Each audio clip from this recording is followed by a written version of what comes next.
Vamos a orar y vamos a ponernos en las manos del Señor. Siempre les pido que oremos por dos cosas. Una, para que el Señor me use y sea yo el medio de comunicación de lo que Él quiere decirte. Y para que ores por ti, para que Dios también pues te ayude a bajar la guardia ante su palabra, que estemos en una disposición de recibirla. ¿Les parece? Yo queremos darte muchas gracias por tu amor, por tus bondades, por tu presencia con nosotros, por lo que has estado haciendo, por lo que has hecho y también incluso por lo que harás en esta mañana al estudiar tu palabra. Te rogamos en el nombre de Cristo Jesús, que tu Santo Espíritu nos dirija siempre a la verdad que quieres presentarnos y que nosotros podamos adoptarla, Señor, vivirla y que pueda ser transformativa, no solamente informativa, a nuestras vidas. Gracias, Señor, una vez más por estar con nosotros y háblanos en el nombre de Cristo Jesús. Amén. Muy bien, hoy estamos iniciando una nueva serie de sermones basadas en la vida de José. No queremos que esto parezca como una clase de escuela dominical, ¿verdad? Sino más bien que pueda ser algo bien vivencial para cada uno de nosotros. ¿Qué es lo que normalmente recuerdas de José? Su túnica de colores. Muy bien, ¿qué más? Sus hermanos que lo vendieron. Ajá. ¿Qué más? Los sueños. Era hija de Jacob, que estuvo en la cárcel. Ajá. Era el hijo favorito de su papá. Ok, tenemos ya mucha información. Si tú no has leído la vida de José, es algo bien interesante y te voy a pedir que lo leas a partir del capítulo 37 de Génesis y hasta el final, hasta el 50. Son unos cuantos capítulos que nos remiten a la vida de José que vamos a estar analizando a lo largo de estos sermones, pero es muy interesante la vida de él si nosotros nos enfocamos, que es lo que queremos hacer el pastor Rubén y yo en estas semanas, en el aspecto del carácter de José. ¿Qué cualidades de carácter de José nosotros tendríamos que emular o que desarrollar en nuestras vidas para que podamos realmente agradar a Dios? Sí, muchos sabemos, digamos, por la obra de teatro de Andrew Lloyd Webber, de José el Soñador, incluso le llaman así, ¿verdad? José el Soñador. Eh, esta túnica de colores, este asunto de que sus hermanos lo vendieron. Si a ti no te consta, quiero en esta mañana darte una breve reseña de los primeros 17 años de vida de José. ¿Cómo fue, digamos, su juventud o lo que le tocó a él vivir en tal caso cuando estaba en su tiempo, el tiempo que le tocó vivir? Te voy a contar y espero que te emocione un poco el chisme, que cómo era su vida, porque en algunos aspectos nos vamos a ir identificando. ¿Han escuchado ustedes la palabra disfuncional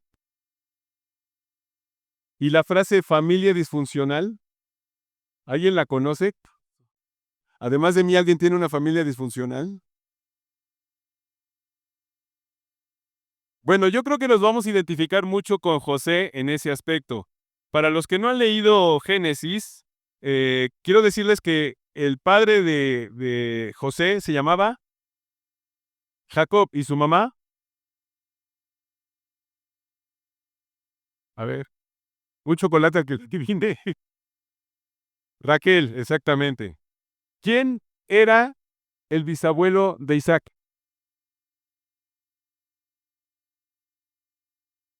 De José, perdón, me equivoqué. Isaac. Dije Isaac, ¿verdad? No, el bisabuelo de José, Abraham. Entonces vamos a ir conectando las cosas. Abraham tuvo a Isaac, Isaac a Jacob, Jacob a José. ¿Vamos bien? Bueno, de hecho, José tuvo la oportunidad de conocer a sus abuelos, a Isaac y Rebeca, que era su esposa, cuando Isaac ya tenía 180 años. No conoció a Abraham, pero sí a Isaac. Y lo podemos ver allá en Génesis 35. Cuando él viene a visitarlos, ya después él murió. Eh, Fíjense que algo interesante, ustedes recuerdan que, por ejemplo, en el caso de Abraham, Sara no podía tener hijos, ¿verdad? A Isaac le pasó lo mismo. Isaac estuvo orando para que Rebeca tuviera un hijo y finalmente se le concedió doble, porque tuvo gemelos. Jacob, el papá de José, tuvo a su gemelo llamado Esaú, exactamente. Y es a ellos a quienes se les repite la promesa de Abraham de que iba a ser padre de multitudes, que por ellos iba a venir esa descendencia. Esaú era el mayor porque salió antes del vientre, pero resulta que hubo un primer error, y yo no sé si en tu familia ha habido este error también, el favoritismo. Algunos de nosotros hemos sido lastimados porque nuestros padres tuvieron un hijo favorito. Y algunos hemos sido lastimados porque a nosotros nos hicieron el hijo favorito. Y los demás nos odiaban. Dice Alonso.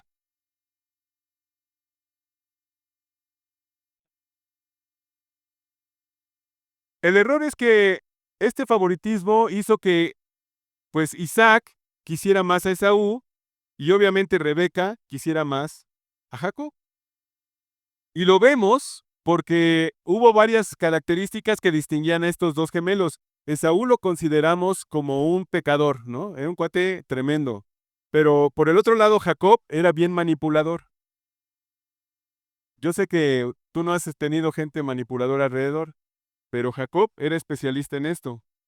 Así que Jacob compra la primogenitura de Esaú, dicen que por un plato de lentejas. Yo creo que debieron estar buenísimas esas lentejas. ¿A quién no le gustan las lentejas? Porque sé que hay varios que no les gustan. No les gustan. ¿Así? A Juan, a Mari tampoco. ¿Ah, sí te gustan? A Catita no le gustan las lentejas. Bueno, lentejas para todos, menos para Catita. Entonces, para hacer esto, Rebeca, bueno, el padre, es decir, Isaac ya estaba viejito, no veía bien, iba a dar su bendición para que la descendencia ocurriera, y entonces le pide a Esaú que vaya a cazar unos animalitos para hacerse allí un guisadito. Pero Rebeca lo escuchó.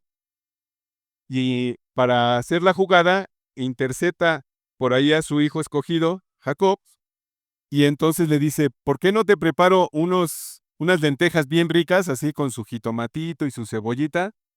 Y se las presentamos a Esaú, perdón, a Isaac, y tú le dices que eres Esaú, y te vamos a poner como, la palabra Esaú significa velludo, te vamos a poner unos pelos de cabra encima, unos pelares, para que cuando te toque, te palpe, entonces tú vas a decirle, sí, soy Esaú. Pues el engaño resultó. La mamá le ayudó a este hijo favorito en ese engaño y finalmente se consumó la bendición a través de Jacob. Yo no sé si en tu familia ha habido mentiras y engaños. En la mía sí, en la de José también. Una familia lindísima.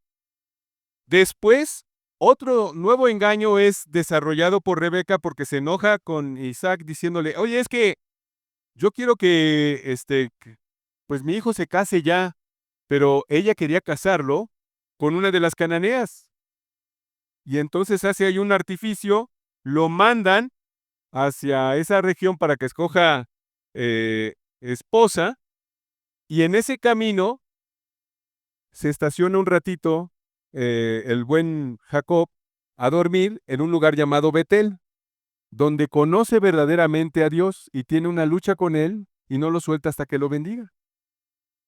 Y entonces, en este lugar es donde podríamos considerar como la conversión de Jacob. Pero ya cuando llega a Harán, que es a donde iba a buscar a su esposa, conoce a Raquel. Resulta que Raquel era hija de Labán. ¿Y quién era Labán?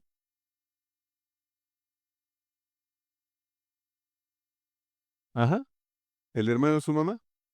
Y entonces se enamora completamente de Raquel y va con Labán y le dice, oye, yo quiero casarme con Labán.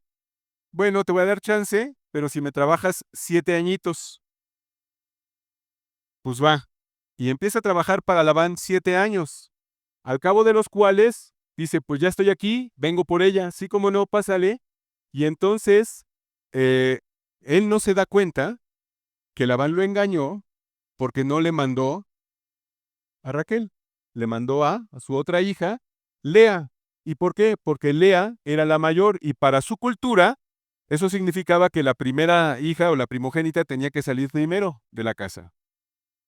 Sin darse cuenta y en la oscuridad de la noche, pues obviamente se consuma el matrimonio sexualmente con Lea y con Jacob. De este enlace surgen 4 de los hijos de Jacob.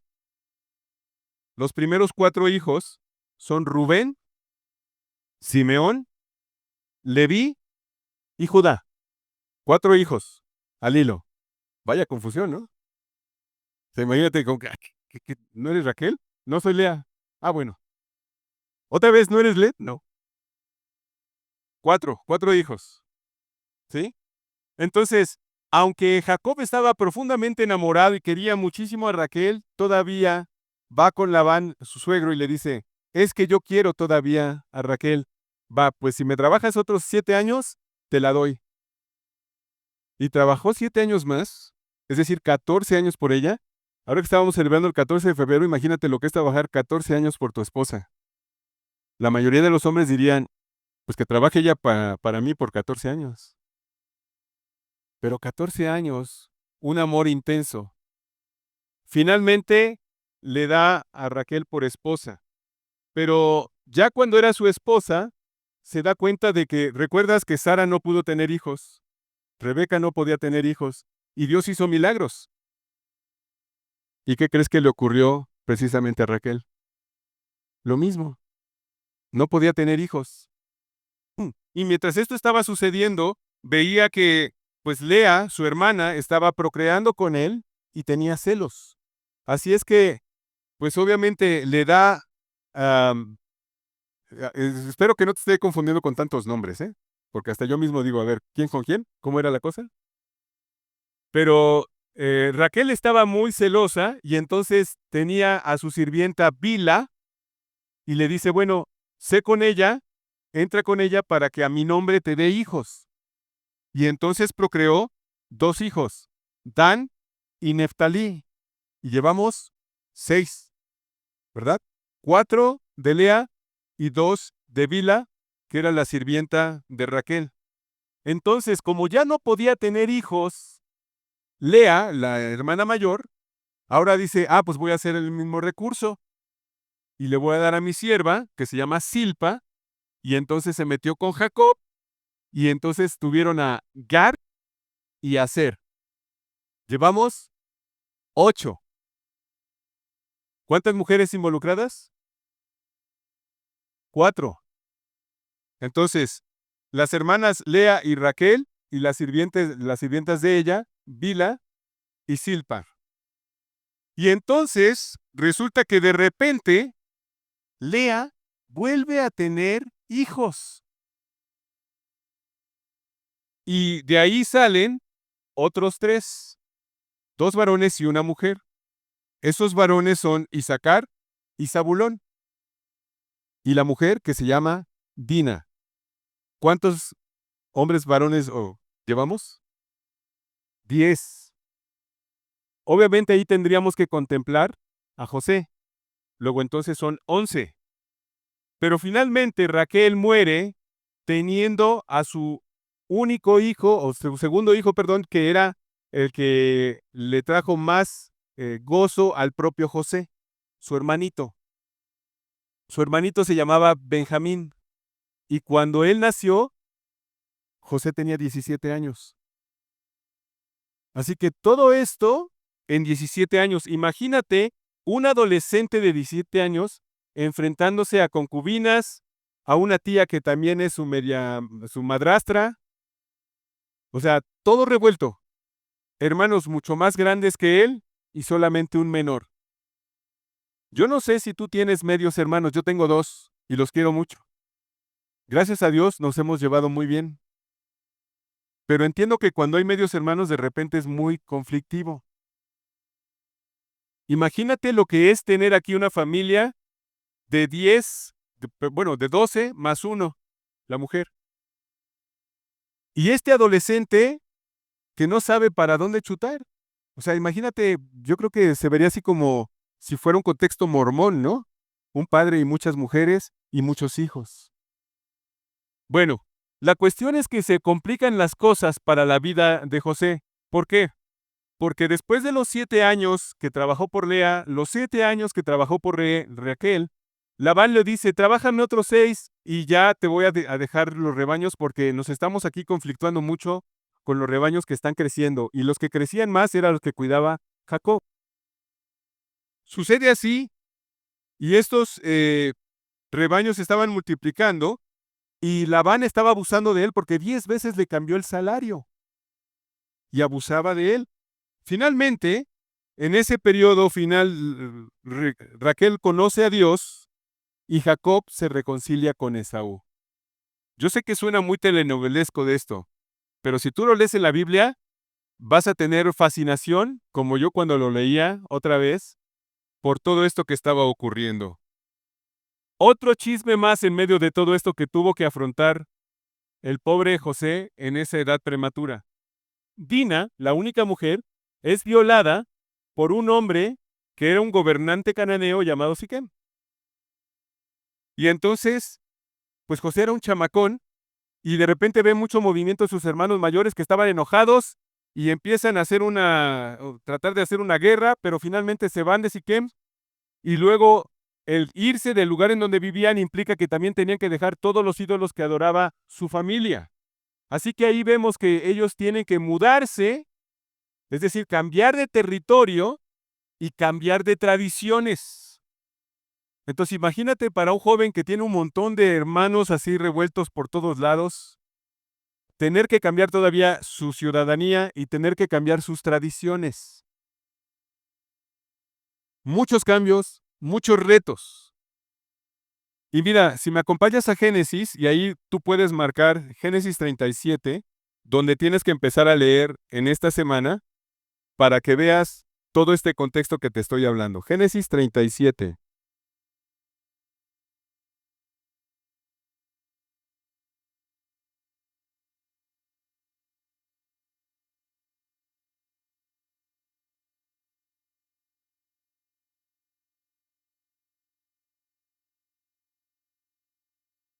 Voy a leer a partir del 1.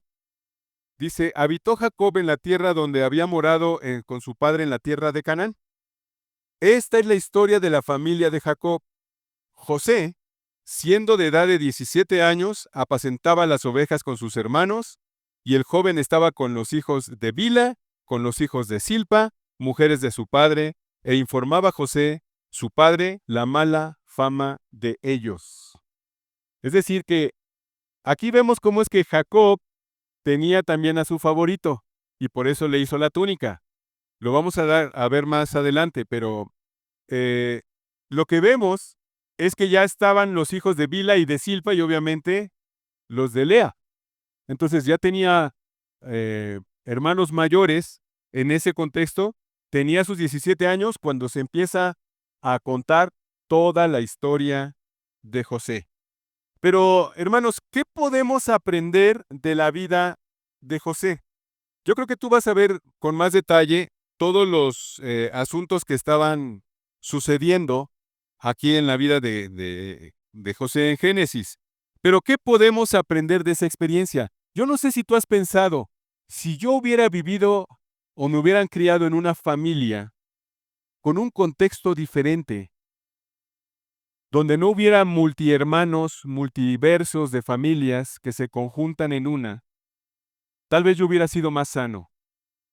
Y vemos que a lo mejor hay muchas personas que están teniendo dificultades incluso físicas o psicológicas o emocionales por causa de estas rupturas, por causa de estos encuentros, por situaciones que son comunes para todos, porque todos venimos de familias difíciles.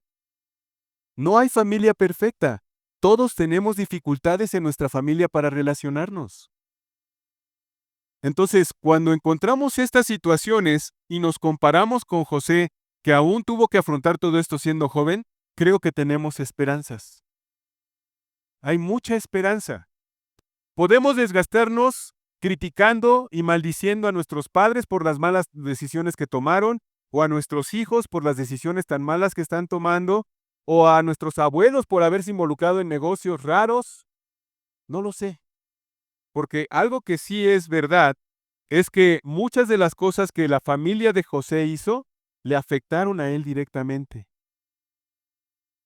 Físicamente, emocionalmente, temperamentalmente, yo creo que Dios usó todo ese contexto familiar y las circunstancias que hay alrededor para generar el carácter de José.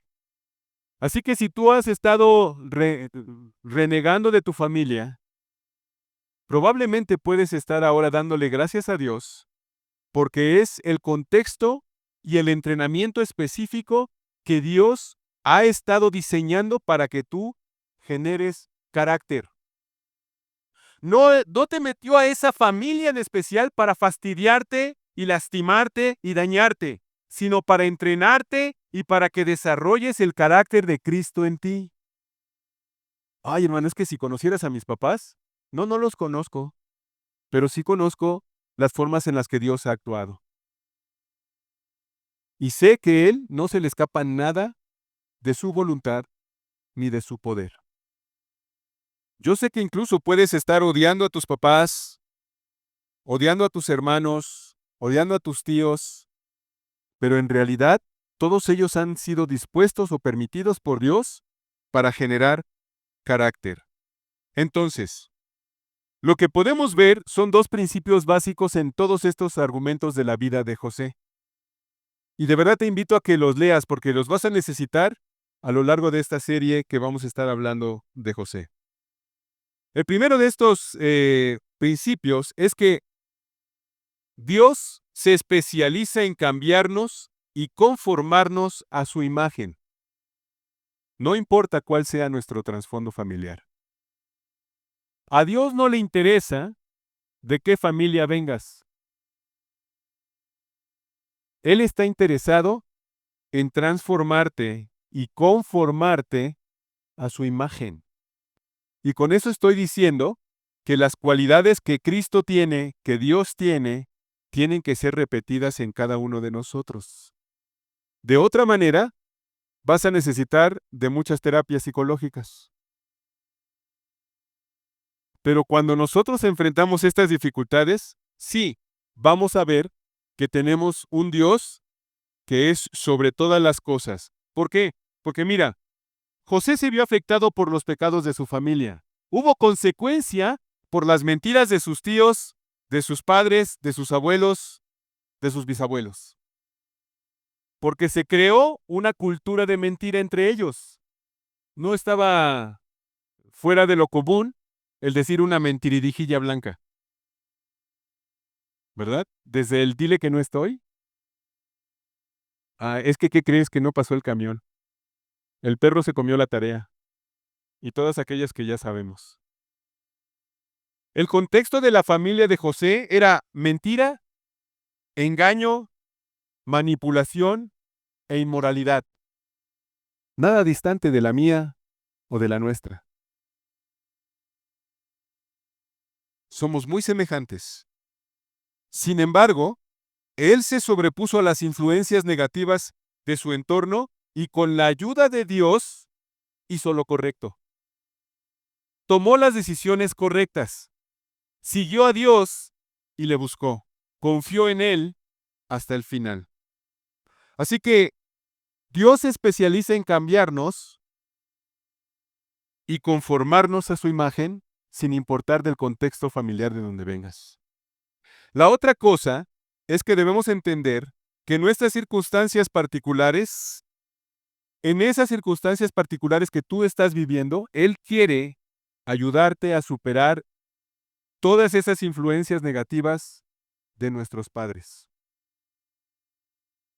La realidad es que tu temperamento, tu carácter, es el resultado del contexto familiar donde estás. Déjame explicarte otra vez brevemente la diferencia entre temperamento y carácter. El temperamento es la forma en la que Dios te creó, así es como venimos de paquete. Algunos son introvertidos, algunos son extrovertidos, ese es tu temperamento. Algunos son arrebatados, otros son muy pacíficos, es tu temperamento. Pero el carácter son las decisiones que tú vas tomando para dominar tu temperamento. Si tú vives por temperamento, vas a sufrir un montón, porque es una situación muy emocional, puras emociones. Entonces, no está mal tener emociones, no está mal sentir, pero cuando ellas gobiernan la vida, te vas a enfrentar en muchas dificultades en tu vida. Cuando tú estás trabajando en desarrollar tu carácter, es decir, en tomar las decisiones correctas para autodominar tu temperamento, las cosas van a cambiar. Y te pongo un ejemplo. Si tú vas manejando y de repente alguien te choca, ¿cuál es tu reacción? Buscas el bastón, te bajas y a ver cómo nos toca, ¿verdad? O le dices, Dios te bendiga, ¿sabes que Dios te ama? Esas dos circunstancias pueden determinar qué tan articulado, dirigido estás por carácter o por temperamento. Si tú te exasperas de volada, estás viviendo por temperamento. A ver, ¿cuántos enojones tenemos aquí? ¿Ok? Nada más 2 enojones sinceros. Bueno, que pasen al frente y ahorita los pateamos para que se les quite el enojón. Bien, el enojo es una cuestión bien interesante porque uno explota, ¿verdad? Así de sin saber. Que pasa la mosca y ¿qué traes? ¿Qué? Pero la realidad, hermanos, es que si yo estoy viviendo por temperamento, voy a estar explotando cada que me hagan enojar. Y luego, fíjate, el que vive por temperamento se victimiza. Se vic- bueno, esa cosa. Qué bueno tenerlos aquí. ¿Por qué? Porque dice, ustedes me hicieron enojar. No fui yo. Ustedes me hacen enojar. Y entonces se hace la víctima. Pero una persona que está viviendo por el carácter, recuerda que tiene que tener autocontrol, que es una parte del fruto del espíritu, dominio propio, y entonces dice, no voy a estar respondiendo con la misma moneda. Me voy a controlar y voy a preguntar qué es lo que está pasando. ¿Por qué fue esto? Y si tú estás viviendo por temperamento, te digo, vas a sufrir mucho. Imagínate a José viviendo por temperamento. Cuando lo venden sus hermanos, yo creo que ya estaría primero chillando, luego negando, maldiciendo y buscando la venganza. De todo lo que le hicieron a José, podría tener muchos motivos para vengarse, incluso hasta de Dios. Ya lo veremos más adelante, pero después de que interpreta el sueño al panadero y al copero, todavía lo dejan encerrado 2 años cuando él había pedido, háblenle al faraón de mí, díganle que aquí estoy. Y tuvo que esperar 2 años más. Hasta con ellos podría tener coraje. Siempre enojado, siempre con un gesto malo, podría haber sido la vida de José. Pero él decidió desarrollar carácter. No permitir que la amargura en su vida, a pesar de todo lo que había pasado con su familia, de las circunstancias que la propia familia le había creado, no dejó que la amargura viviera en él. Y él se aferró al hecho de que Dios quiere sanarnos emocional, espiritual y físicamente. Y tiene el poder para hacerlo. Ahora, ¿cómo le hacemos para personalizar esto en mí? ¿Qué es lo que tengo que hacer yo para personalizar esto? Primero debemos entender, hermanos, que yo no puedo estar viviendo la vida si no he nacido de nuevo. ¿A qué nos referimos? A lo que le estaba diciendo Jesús a Nicodemo allá en Juan 3. Tienes que nacer de nuevo. Y la pregunta de Nicodemo fue, a ver, espérame tantito. ¿Cómo puede un hombre viejo nacer otra vez? ¿Acaso puede meterse al vientre de su madre nuevamente y nacer? ¿Y qué le contestó? No, no es así. Tienes que nacer en tu espíritu. De eso es de lo que estoy hablando. Pero, ¿qué quiere decir esto de nacer del espíritu? Pues obviamente que tiene que haber una conversión, un momento en el cual nosotros realmente llegamos a Dios a través de la aceptación de nuestros pecados, de reconocimiento de que necesitamos salvación porque hemos pecado y eso nos merecía la muerte. Pero que hubo alguien que tomó nuestro lugar en la cruz y pagó las deudas que yo tenía al haber pecado y a mí me liberó. La cruz en donde estuvo Jesús no le tocaba a él, te correspondía a ti y a mí. Pero el inmenso amor de Dios llegó a esa cruz a través de Jesucristo cuando Él dijo, bájenlo a Él y pónganme a mí. Yo voy a pagar sus deudas. De esa manera, cuando tú y yo creemos en ese sacrificio, es cuando llegamos verdaderamente a nacer de nuevo. Si tú pones tu confianza que ese sacrificio, esa suplantación que hizo Jesús por ti, para que tú no pagaras, sino Él, por tus pecados, te liberó, si crees que es suficiente ese sacrificio, es cuando entonces nosotros podemos creer que hemos nacido de nuevo. Y no antes. Un poco más adelante, Jesús le dice a Nicodemo, de cierto te digo, que el que no naciere de nuevo no puede ver el reino de Dios, allá en Juan 3:3. Y esta experiencia de conversión, Pablo también la subraya en Tito, capítulo 3, versos 5 y 6. Dice, nos salvó no por obras de justicia que nosotros hubiéramos hecho, sino por su misericordia, por el lavamiento de la regeneración y por la renovación en el Espíritu Santo, el cual derramó en nosotros abundantemente por Jesucristo nuestro Salvador. Es el Espíritu Santo interactuando para nuestra salvación en el derramamiento de sangre de Jesucristo. Este nuevo comienzo es en lo que nos lleva a conclusión, esa conclusión que Pablo estaba teniendo. Si me acompañas ahora sí al versículo que estábamos leyendo inicialmente, 2 Corintios 5.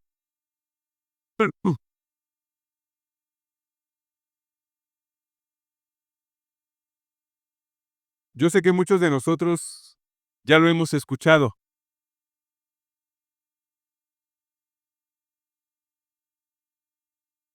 2 Corintios 5, verso 17.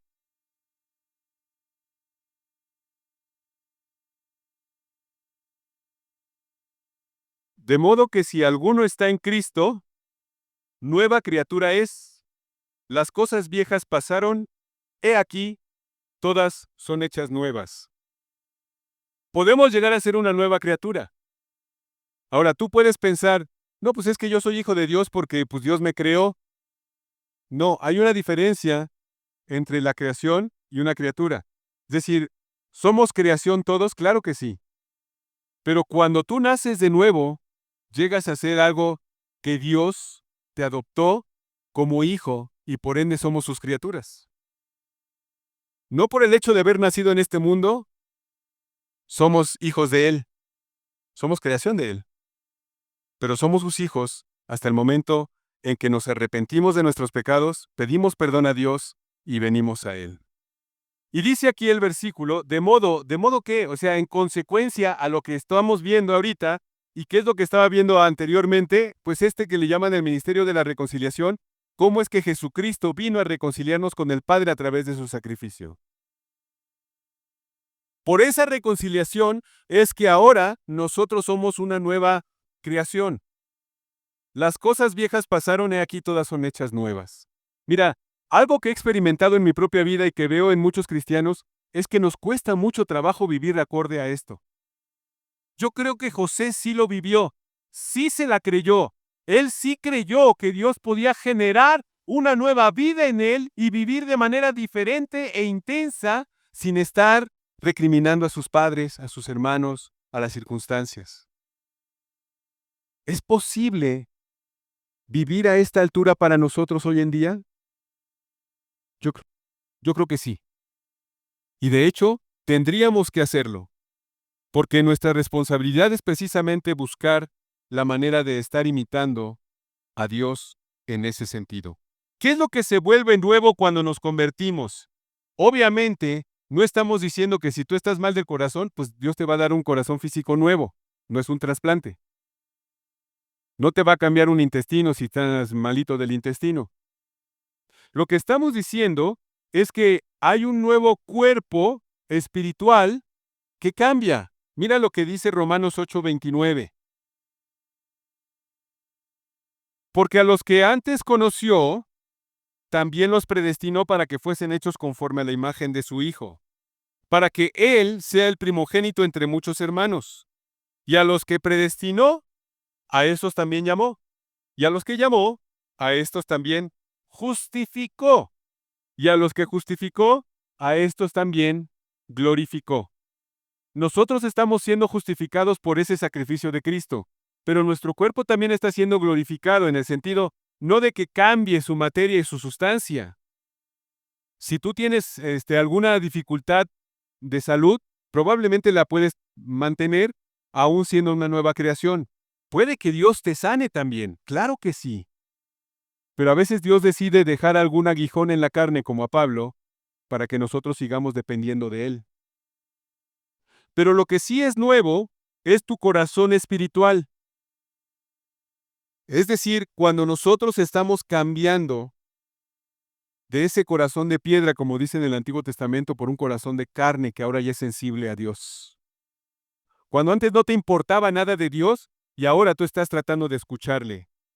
Lo que nosotros tenemos que hacer una vez ya nacidos de nuevo es entender nuestra naturaleza. ¿Cuántos de aquí son mexicanos? ¿Se saben el himno nacional? ¿Verdad? Y cuando tú ves en las Olimpiadas que cantan el himno, ¿a poco no hasta como que sacas el pecho? ¿Verdad? Y dices, ese es mexicano. Y si gana el Canelo, es mexicano. Y si pierde el Canelo, no lo conozco. Pero muchos de nosotros no nos sentimos mexicanos como debiéramos ser. O sea, nos sentimos patriotistas. Es decir, ese patriotismo exagerado, que nada más lo vemos el 15 de septiembre, pero cuando hay que hacer algo cívico bien, o sea, no meterse en la cola de las tortillas, no pasarse un alto, ahí ya no soy mexicano, ¿verdad? Porque si no, soy un tarugo. Nosotros tenemos que buscar nuestra identidad y la identidad del cristiano. Fíjate, te voy a dar algunos puntos que tú puedes hacer verdaderos en tu vida para creer que eres una nueva creación. Juan 1:12 dice que nosotros somos hijos de Dios, de ese Dios altísimo. Juan 15 dice que nosotros somos el pámpano de la vid verdadera, es decir, somos un canal de su vida. Primera de Corintios 6:19 dice que somos templo del Espíritu de Dios. Dios habita en ti plenamente. Así que cuando tú y yo estamos pecando, ¿quién crees que está atestiguando ese pecado? Porque no se va a salir de ti. No va a decir, ay, me salgo, termina de pecar y ahorita te regreso. Imagínate. Somos miembros del cuerpo de Cristo, que es su iglesia, de acuerdo a 1 Corintios 12:27. Somos santos. Eso es lo que dice Efesios 1:1. ¿Y qué es algo santo? Es alguien que fue escogido para una actividad específica. Tú fuiste escogido, seleccionado, santificado, apartado para una función específica. De todos los que hay, tú eres un escogido por Dios. Hemos sido resucitados y estamos sentados con Cristo, de acuerdo a Efesios 2:6. Somos ciudadanos del cielo. Tú tienes tu INE mexicano.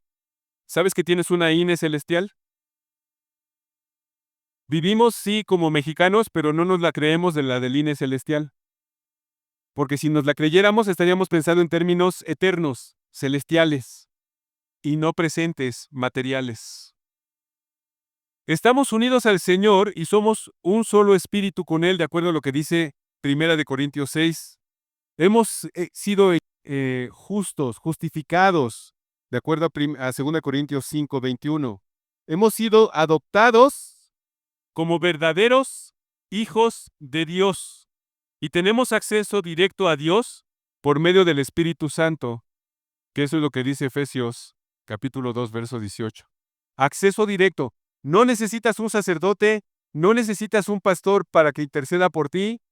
Digo, los pastores estamos para ayudarte, pero en realidad tú tienes un acceso directo, línea roja, con el mero mero. Eres miembro de la familia de Dios y eres conciudadano del reino de los cielos. Puedes acercarte a Dios con valentía y confianza, de acuerdo a lo que dice Efesios 3:12, y hemos sido redimidos y perdonados de todos nuestros pecados. Todos tus pecados han sido perdonados si tú te has arrepentido.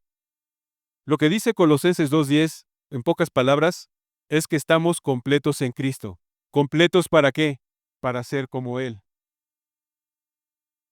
No importa entonces cuál sea tu contexto familiar, físico, psicológico, el daño, los traumas que te hayan causado tus familiares, Dios puede actuar allí. Hay esperanza en que si nosotros empezamos a vivir de acuerdo a su normatividad, vamos a cambiar nuestra vida.